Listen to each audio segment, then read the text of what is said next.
Olá, queridos alunos, mais uma vez aqui com vocês, professor Cristiano, e dando sequência aos nossos estudos sobre o tema, a norma processual penal, hoje nós vamos falar sobre a lei processual penal no espaço, o que corresponde ao tópico de número 4 de nosso material já disponibilizado para vocês. Bom, esse tema ele é extraído do artigo 1º do Código de Processo Penal e ele tem o objetivo de delimitar qual é a regra quanto à questão da delimitação espacial de aplicação da norma processual penal. O primeiro ponto interessante a se levantar sobre esse tema é que há uma diferença entre as normas do Código Penal para as normas do Código de Processo Penal em relação a esse assunto. Por quê? Se analisarmos o artigo 5º, juntamente com o artigo 7º do Código Penal, nós percebemos que a regra do direito material, ou seja, do direito penal, é adotar a regra da territorialidade, mas também adotar a regra da extraterritorialidade. Em que sentido? Que a lei penal se aplicaria aos fatos criminosos ocorridos no território brasileiro, como também poderia ser aplicada a fatos criminosos que ocorram fora do território estrangeiro, do território nacional, do território brasileiro, ok? Então, aqueles fatos que tivessem ocorrido no estrangeiro poderiam ser alcançados pelo direito penal brasileiro, né? Vocês vão se recordar que lá em direito penal, logo no início, vocês estudaram a chamada extraterritorialidade incondicionada e condicionada. Uma se aplica independente de qualquer condição e a outra depende de ocorrência de certas condições para serem aplicadas. Mas a aula é de processo penal, isso é apenas um lembrete para que não se confunda as regras do processo penal com do direito penal.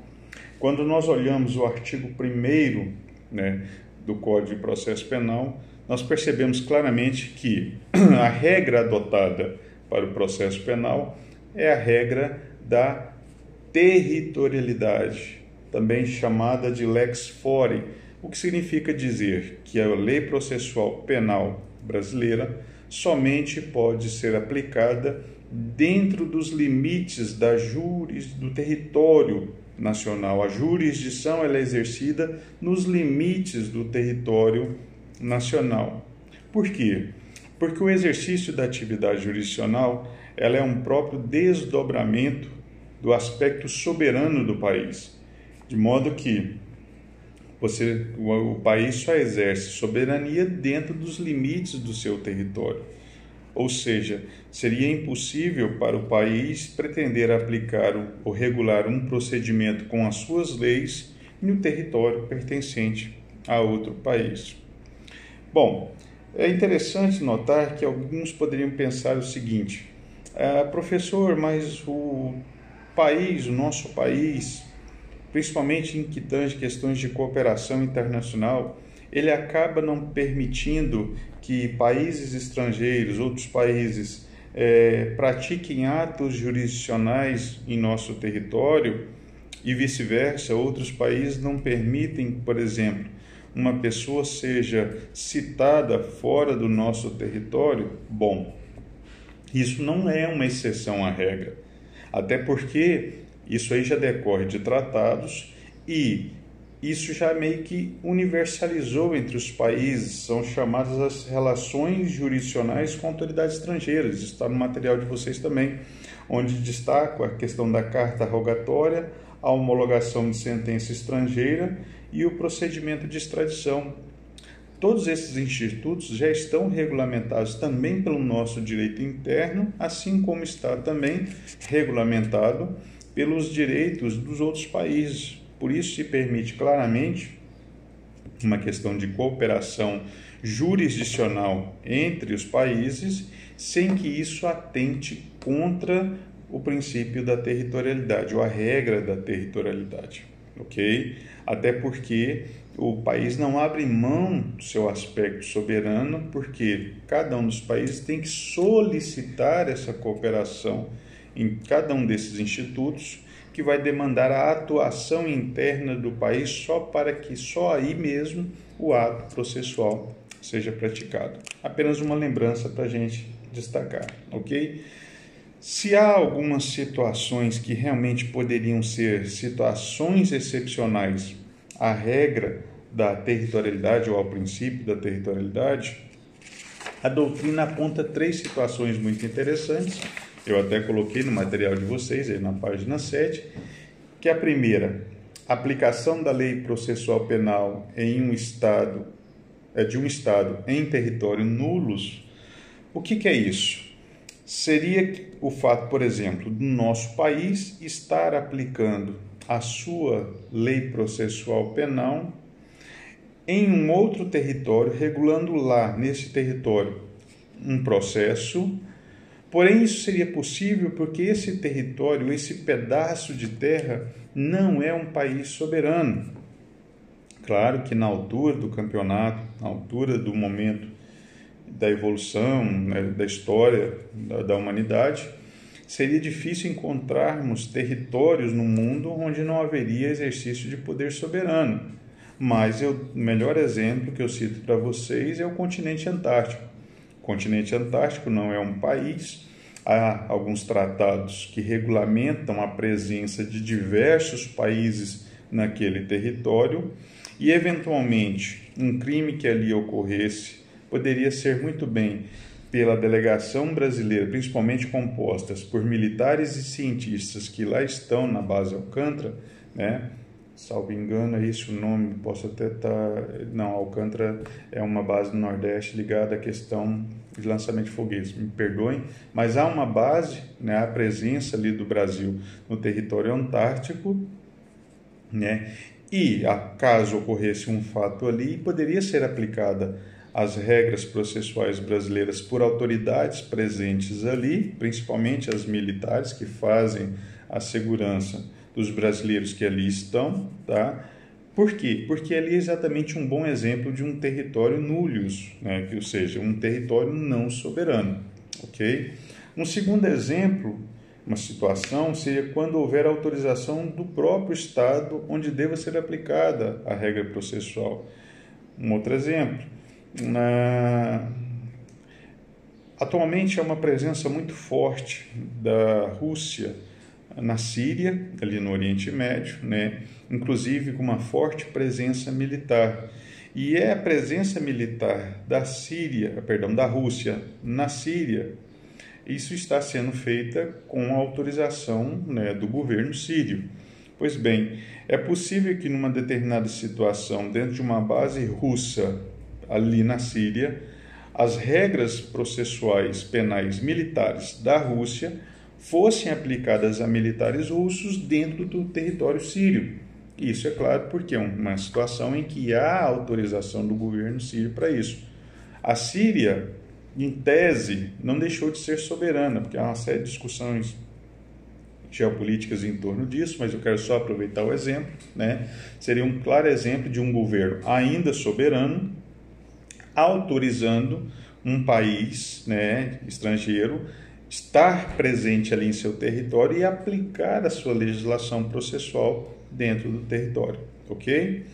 E em caso de guerra em território ocupado, aí eu vou aproveitar o mesmo exemplo. Nós sabemos que há uma faixa significativa ali entre a fronteira da Síria e da Turquia, uma faixa territorial da Síria que na verdade está ocupada pela Turquia, e ali não por convenções, não por acordos, né, não por tratados ou por autorização do governo soberano, mas pela imposição, pela força, a Turquia poderia aplicar as suas regras ali, ok? Naquela faixa territorial, graças à ocupação militar, ou seja, pela força, a sua presença militar ali, ok? São algumas situações listadas pela doutrina. Quase nenhuma delas nos interessa muito neste momento, né? A não ser a situação da primeira hipótese do território nullius, que seria o caso da presença brasileira no continente antártico, ok? Pois bem, então voltemos ao nosso artigo de referência. O artigo 1º diz que a lei processual penal brasileira se aplica em todo o território nacional, extensão de todo o seu território nacional. E aí o mesmo artigo diz, ressalvados, e aí traz incisos apontando diversas situações que a leitura desse ressalvados, me permitam a leitura do artigo, o CPP dispõe que o processo penal reger-se-á em todo o território brasileiro pelo Código de Processo Penal ressalvados. Meus amigos, essa expressão ressalvados poderia sugerir uma interpretação gramatical, e a gente não pode fazer uma interpretação somente gramatical, ou seja, literal. Aliás, ela é uma das mais pobres técnicas de hermenêutica, embora não possa ser descartada, porque ela é muito utilizada para situações de regras excepcionais, onde você tem que dar uma interpretação mais restritiva, e uma das técnicas mais utilizadas para se dar uma interpretação restritiva é exatamente a interpretação gramatical, a interpretação literal. Mas neste caso, uma interpretação literal levaria a um equívoco, imaginarmos que cada um dos incisos estaria se tratando de uma situação que seria uma exceção à regra da territorialidade. E não é, como eu vou demonstrar agora para vocês. O primeiro inciso faz referência aos tratados, às convenções e regras de direito internacional. Uma interpretação equivocada poderia levar a acreditarmos que poderíamos estar aplicando aqui, em nosso território, regras de direito internacional sem que o Brasil tenha participado da formulação dessas regras, aceitado essas regras, essas convenções, esses tratados e internalizado estas regras e esses tratados, ok? Não é o caso, porque senão nosso país estaria abrindo mão da sua soberania. Então, como funcionaria? No nosso tema, no nosso ramo criminal, um dos melhores exemplos para ilustrar essa situação é exatamente a questão do diplomata e a do cônsul. Primeiramente, vocês sabem a diferença fundamental entre o diplomata e o cônsul? Vamos lá. O diplomata, ele é um representante de um Estado e de um governo estrangeiro. Então, ele cuida de interesses públicos daquele Estado no país onde ele está, em relação ao governo daquele país que está recebendo esse diplomata. Já o cônsul, ele é um representante de um interesse ou dos interesses dos particulares daquele país. Veja só, se o país estrangeiro precisa celebrar com o governo brasileiro algum tipo de acordo, algum tipo de colaboração no âmbito de políticas públicas, o tratamento será de diplomata ou embaixador daquele país diretamente, com o Itamaraty brasileiro ou com o governo brasileiro. Agora, imagine que um americano, um casal de americanos esteja em nosso país e esteja aqui residindo, esse casal, a mulher está grávida, tem o filho e precisa registrar esse filho. Normalmente, se estivesse nos Estados Unidos, a semelhança do que acontece aqui no Brasil, procuraria um órgão específico para isso, no nosso caso, os cartórios, Pois bem, esse casal pode procurar o consulado do seu país aqui no nosso território e fazer o registro dessa criança.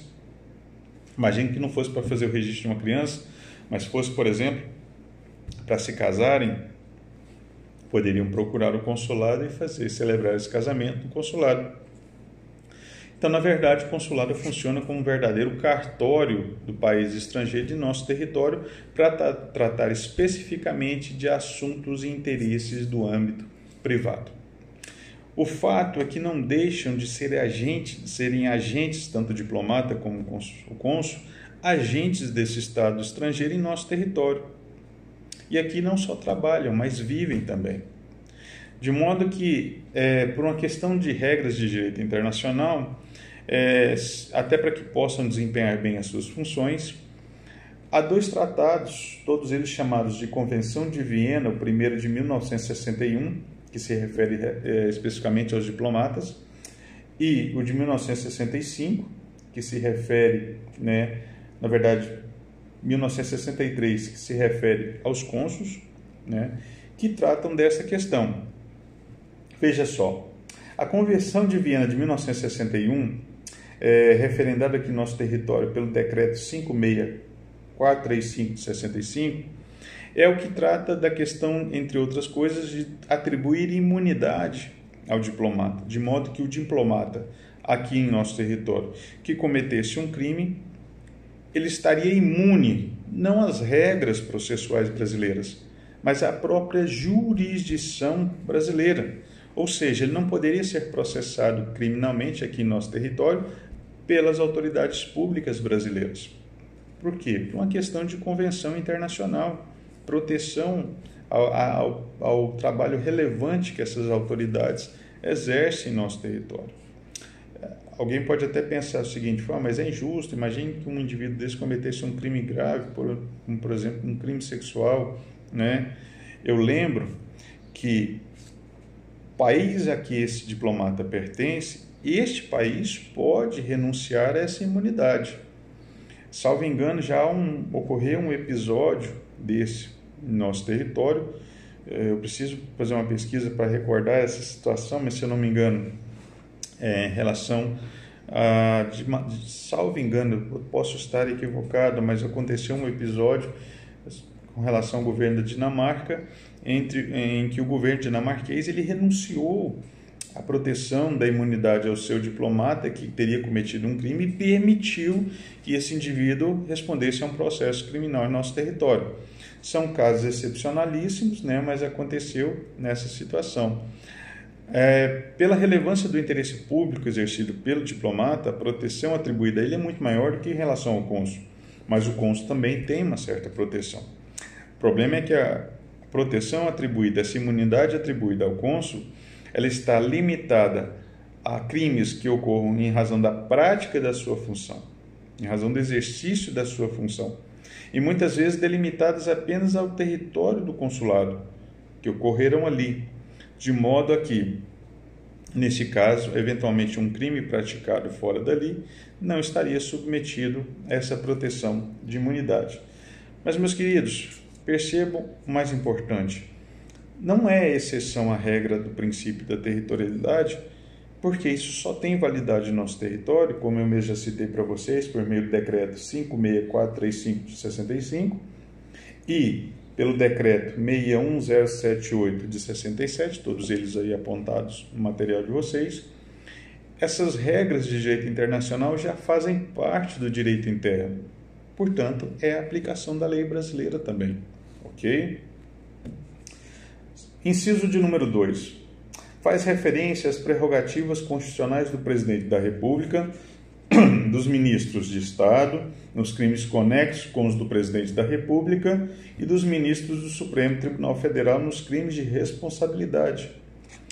Meus queridos, isso não é exceção ao princípio da territorialidade, apenas é a aplicação de uma regra especial para determinadas autoridades públicas que nós conhecemos muito bem como prerrogativa de foro, né? Algumas autoridades públicas, por regras constitucionais nossas, recebem a prerrogativa de, ao serem processados criminalmente, serem processados por um órgão ou por uma jurisdição especial. E isso vale tanto para crimes comuns como para crimes de responsabilidade. Nesse caso aqui, nós estamos falando dos crimes de responsabilidade. É a chamada jurisdição política. Vejam só. Crimes de responsabilidade praticados por prefeitos são julgados pelas câmaras municipais, pelos vereadores. Crimes de responsabilidade praticados por governadores de estados são julgados pelas respectivas assembleias legislativas desse estado. E crimes de responsabilidade praticados pelo presidente da República são julgados pelo Congresso Nacional, como a gente viu recentemente o processo de impeachment da ex-presidente Dilma Rousseff, ok? Como já aconteceu também em relação ao ex-presidente Fernando Collor. Então, isso é a jurisdição política. Não se confunde com a jurisdição comum exercida pela primeira instância, segunda instância e pelas instâncias superiores dos nossos tribunais, como o STJ e o STF. Embora nos tribunais da jurisdição comum também existam prerrogativas de foro, mais para crimes comuns. Mais à frente nós vamos falar dessa regrinha também, ok?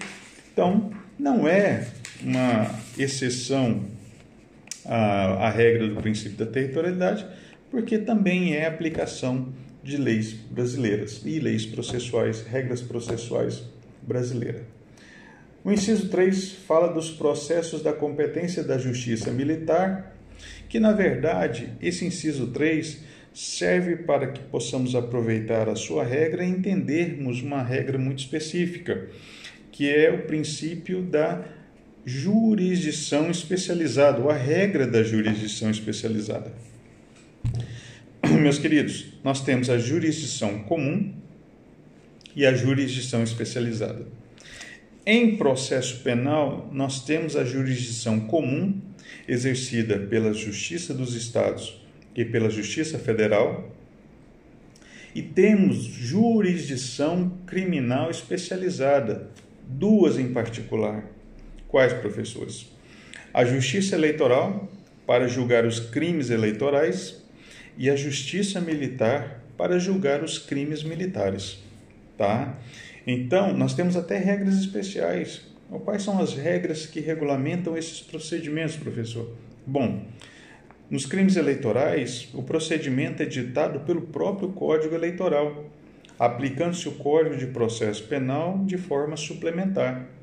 Já os crimes militares, nós temos um Código Penal Militar, está até aí elencado no material de vocês, e um Código de Processo Penal Militar exatamente para regular esses procedimentos, ok?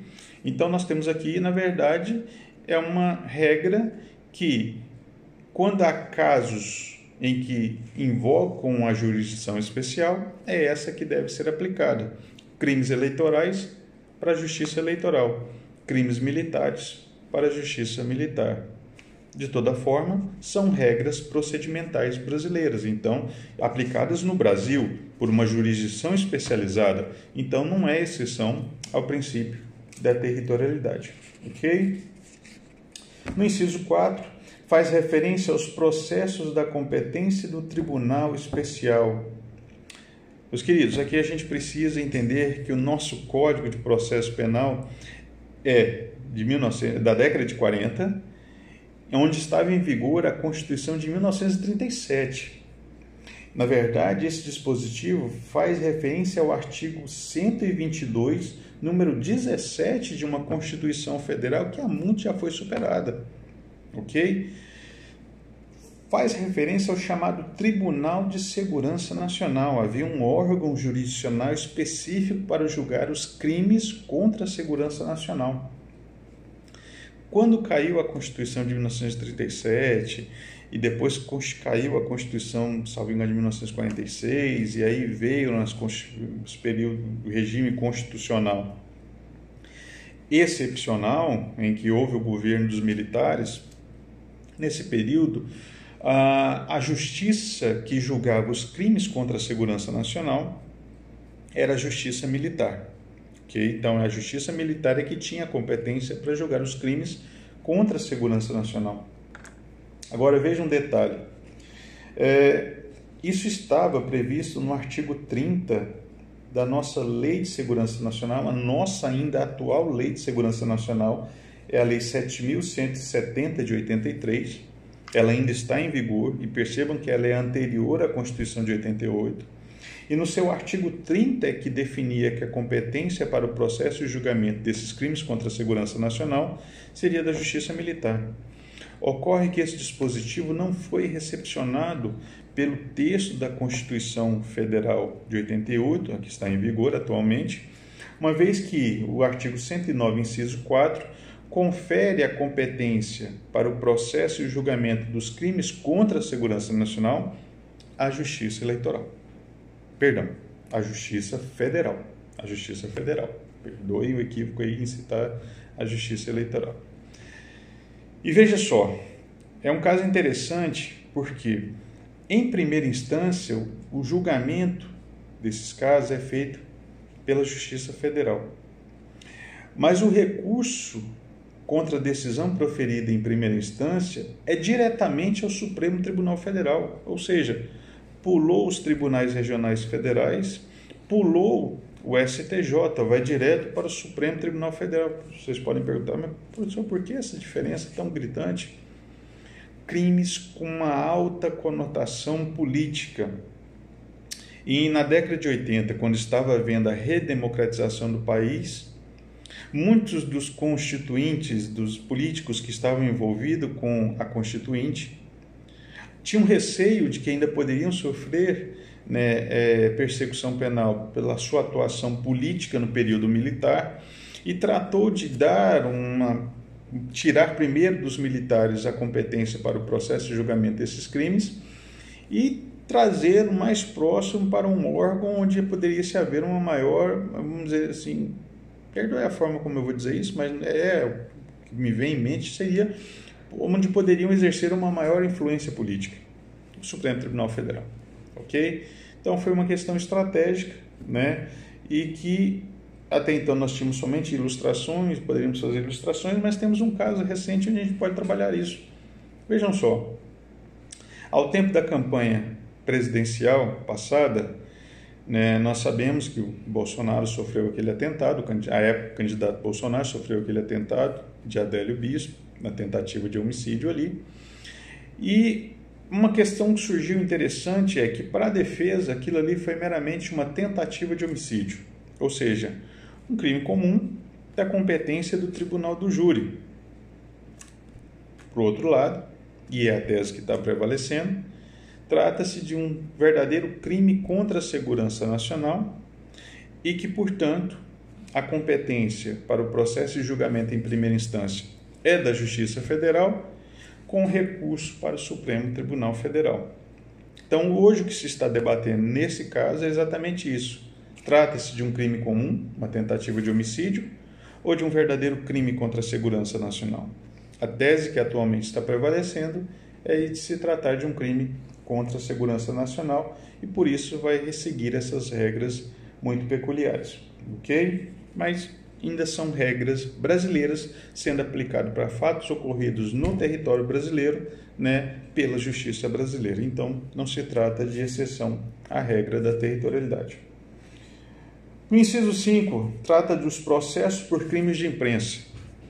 Meus queridos, eu fiz até uma advertência inicial para vocês. A lei de imprensa no Brasil é a Lei 5.250 de 67.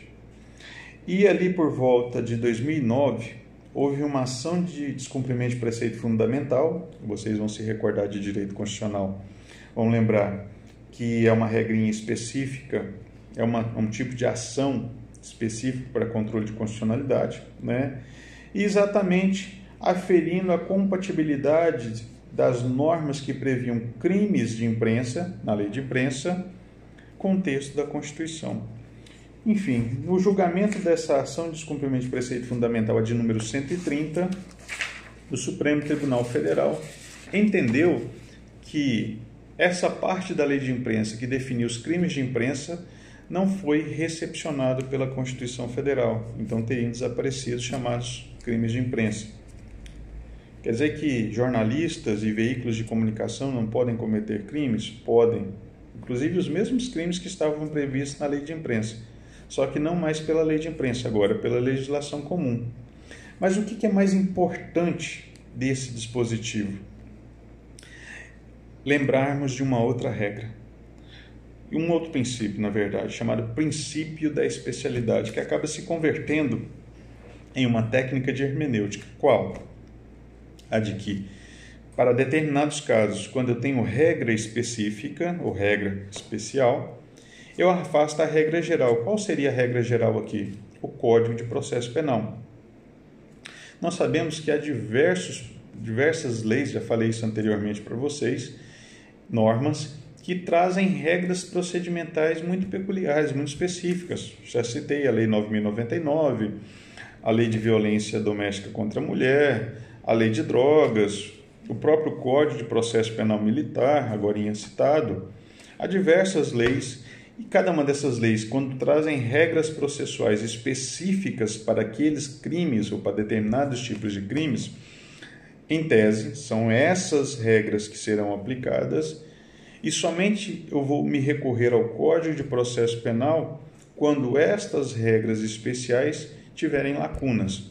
E aí eu vou integrar essas lacunas com as regras do Código de Processo Penal, que é uma norma geral. Então, a regra de hermenêutica aqui é, quando eu tenho norma especial, eu afasto a incidência de norma geral. Eu somente aplico a norma geral quando a regra especial tem falhas, tem lacunas. Então, eu completo essas lacunas com as regras gerais do Código de Processo Penal. Professor, isso é uma regra que se aplica a 100% dos casos? Mais à frente nós vamos ver que tem situações em que isso não ocorre, mas aí vai depender de uma hermenêutica muito mais apurada, né? Mas eu vou dar alguns casos bem interessantes para vocês. Na verdade, 2 casos interessantes que eu estou guardando para mais adiante, ok? Então a gente percebe que, na verdade, nenhum desses incisos seria uma exceção à regra da territorialidade, né? São apenas regras especiais, menções a regras especiais. Eu destaquei por último no nosso material que aquilo que poderia realmente funcionar como uma exceção, e até eu particularmente concordo que não é uma exceção, e eu vou dizer para vocês por quê, seria a situação muito peculiar do fato do Brasil ter aderido ao Estatuto de Roma, que é um tratado internacional, especificamente sobre a criação do Tribunal Penal Internacional, um tribunal especialmente criado para julgar crimes de guerra. Então veja só, em 2004, pela emenda constitucional número 45, foi acrescentado ao texto da Constituição o parágrafo 4º, né, do artigo 5º, que reconheceu a jurisdição do Tribunal Penal Internacional. A sede desse tribunal não é no nosso território, é em países estrangeiros. Então veja só, seria uma exceção ao princípio da territorialidade, por exemplo, um fato que ocorresse no nosso território, até mesmo praticado por brasileiro, ser julgado por um tribunal internacional? Sim, seria uma situação, é claramente isso que o nosso texto está prevendo. Mas fica a pergunta, então seria uma exceção ao princípio da territorialidade? Eu entendo que não. Claro que há doutrinadores que vão entender que sim. Eu até citei o exemplo para vocês de Eugênio Pacelli, né? Inclusive fazendo uma crítica, a mesma Constituição, em seu artigo 5º, inciso 51, não autoriza a extradição de brasileiro, então não poderia entregar brasileiro nato para ser julgado por esse tribunal. Mas veja só, aqui é uma situação excepcional, excepcionalíssima, e eu entendo que ela não é exceção ao princípio da territorialidade, porque, na verdade, o Brasil está reconhecendo como integrante da sua organização jurisdicional este tribunal.